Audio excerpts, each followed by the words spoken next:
লোহিত সাগরের উত্তাল জলরাশির নিচে লুকিয়ে থাকা ফাইবার অপটিক কেবল নিয়ে বিশ্বজুড়ে দানা বাঁধছে নতুন আতঙ্ক। ইরান সমর্থিত ইয়েমেনি বিদ্রোহী বা অন্য কোনো সশস্ত্র গোষ্ঠী যদি সমুদ্রের তলদেশের এই জীবনরেখা উপড়ে ফেলে, তবে তার আঁচ সরাসরি এসে পড়বে বিশ্ব জনজীবনে। গত বছর সেপ্টেম্বরের অভিজ্ঞতার পুনরাবৃত্তি হওয়ার আশঙ্কায় এখন ঘুম উঠছে প্রযুক্তিবিদ ও নীতি নির্ধারকদের। পশ্চিম এশিয়ায় ইসরায়েল ও গাজার যোদ্ধাদের যুদ্ধের পর থেকেই পরিস্থিতি জটিল হতে শুরু করেছে।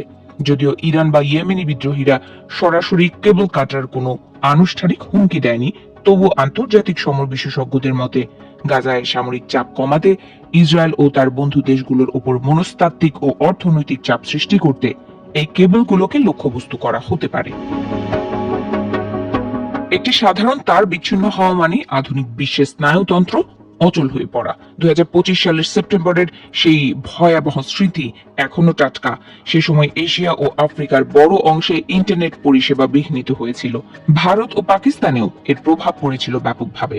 যদিও সেবার ইয়েমেনি অভিযোগ অস্বীকার করেছিল এবং অনেকের মতে কোনো বাণিজ্যিক জাহাজের নোঙরের আঘাতে এই বিপর্যয় ঘটেছিল, কিন্তু বর্তমান ভূরাজনৈতিক অস্থিরতা সেই সম্ভাবনাকে আরো ঘনীভূত করছে।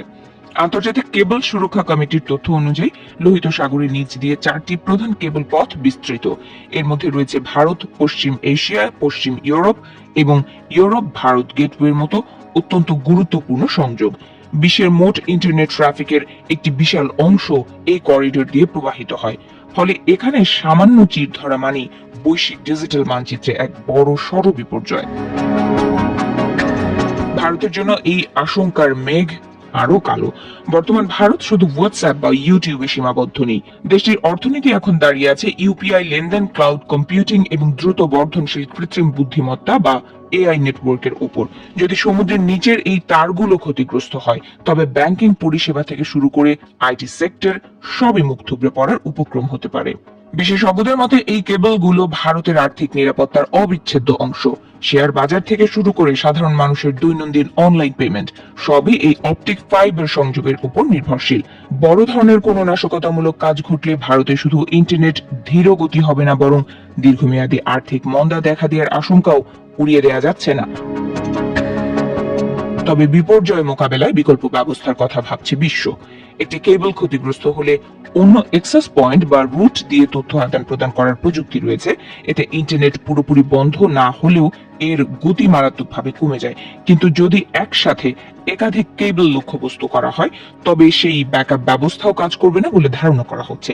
সব মিলিয়ে লোহিত সাগর এখন কেবল যুদ্ধের ময়দান নয়, বরং ডিজিটাল যুদ্ধের কেন্দ্রবিন্দু হয়ে দাঁড়িয়েছে। একদিকে ট্রাম্পের হুঁশিয়ারি, অন্যদিকে ইরানের পরমাণু চুক্তি থেকে সরে আসার হুমকি। এই টানাপোড়েনের মাঝে লোহিত সাগরের নিচের ফাইবার অপটিক তারগুলো কতটা সুরক্ষিত থাকবে, সেটাই এখন কোটি টাকার প্রশ্ন।